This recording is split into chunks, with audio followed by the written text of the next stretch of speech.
اور جب تم نے کہا کہ موسیٰ ہم سے ایک ہی کھانے پر صبر نہیں ہو سکتا تو اپنے پروردگار سے دعا کیجئے کہ ترکاری اور ککڑی اور گیہوں اور مسور اور پیاز وغیرہ جو نباتات زمین سے اگتی ہیں ہمارے لیے پیدا کر دے۔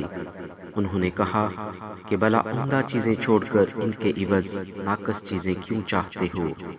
اگر یہی چیزیں مطلوب ہیں تو کسی شہر میں جا اترو، وہاں جو مانگتے ہو مل جائے گا۔ اور آخرکار ذلت و رسوائی اور محتاجی و بے نوائی ان سے چمٹا دی گئی اور وہ اللہ کے غضب میں گرفتار ہو گئی۔ یہ اس لیے کہ وہ اللہ کی آیتوں سے انکار کرتے تھے اور اس کے نبیوں کو ناحق قتل کر دیتے تھے، یعنی یہ اس لیے کہ نافرمانی کیے جاتے اور حد سے بڑھے جاتے تھے۔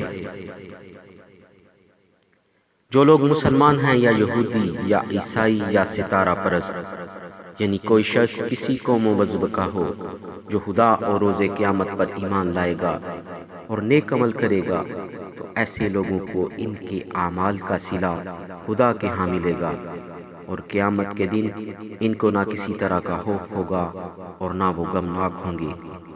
اور جب ہم نے تم سے عہد کر لیا اور کوہ طور کو تم پر اٹھا کھڑا کیا اور حکم دیا کہ جو کتاب ہم نے تم کو دی ہے اس کو زور سے پکڑے رہو اور جو اس میں لکھا ہے اسے یاد رکھو تاکہ عذاب سے محفوظ رہو، تو تم اس کے بعد عہد سے پھر گئے، اور اگر تم پر خدا کا فضل اور اس کی مہربانی نہ ہوتی تو تم ہی سارے میں پڑے گئے ہوتے۔ اور تم ان لوگوں کو خوب جانتے ہو جو تم میں سے ہفتے کے دن مچھلی کا شکار کرنے میں حد سے تجاوز کر گئے تھے، تو ہم نے ان سے کہا کہ ذلیل و خوار بندر ہو جاؤ۔ اور اس قصے کو اس وقت کے لوگوں کے لیے اور جو ان کے بعد آنے والے تھے عبرت اور پرہیزگاروں کے لیے نصیحت بنا دیا۔ اور جب موسیٰ نے اپنی قوم کے لوگوں سے کہا کہ خدا تم کو حکم دیتا ہے کہ ایک بیل ذبح کرو، وہ بولے کیا تم ہم سے ہنسی کرتے ہو؟ موسیٰ نے کہا کہ میں اللہ کی پناہ مانگتا ہوں کہ نادان بنوں۔ انہوں نے کہا کہ اپنے پروردگار سے التجا کیجئے کہ وہ ہمیں یہ بتائے کہ وہ بیل کس طرح کا ہو۔ موسیٰ نے کہا کہ پروردگار فرماتا ہے کہ وہ بیل نہ تو بوڑھا ہو اور نہ بچڑا، بلکہ ان کے درمیان یعنی جوان ہو۔ جیسا تم کو حکم دیا گیا ہے ویسا کرو۔ انہوں نے کہا کہ پروردگار سے درخواست کیجئے کہ ہم کو یہ بھی بتائے کہ اس کا رنگ کیسا ہو۔ موسیٰ نے کہا پروردگار فرماتا ہے کہ اس کا رنگ گہرا زرد ہو کہ دیکھنے والوں کے دل کو خوش کر دیتا ہو۔ انہوں نے کہا کہ پروردگار سے پھر درخواست کیجئے کہ ہم کو بتا دے کہ وہ اور کس کس طرح کا ہو، کیونکہ بہت سے بیل ہمیں ایک دوسرے کے مشابہ معلوم ہوتے ہیں۔ پھر خدا نے چاہا تو ہمیں ٹھیک بات معلوم ہو جائے گی۔